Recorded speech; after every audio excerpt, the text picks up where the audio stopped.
যখন দাঁড়াইছি এইভাবে দাঁড়ায় আমরা কথা বলবো। আমাকে যদি আগে শিক্ষক মন্ডলকে জানাতেন আমি হয়তো এখানে আসতাম। আমি দুঃখিত, তোমাদেরকে রাস্তায় নিয়ে দাঁড় করায় আসছে, তোমাদের পড়াশোনার ব্যাঘাত করছে, রাস্তায় দাঁড়ায় থাকলে তো দেখতেও তো খারাপ লাগে, তাই না? এরকম আর ভবিষ্যতে করা যাবে না। এখন খালি শুভেচ্ছা জানানোর জন্য গেছিলাম নাকি অন্য কিছু? বলো please, allow her to speak. বলো মা, আর কি?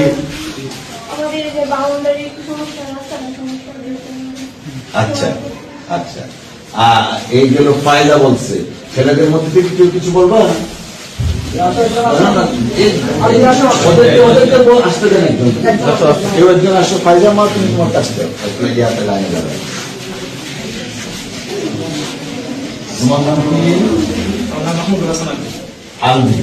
কোন কাছে পড়ো? আচ্ছা, কি জন্য গেছিল রাস্তায়? আপনাকে শুভেচ্ছা জানার জন্য এবং আমাদের এই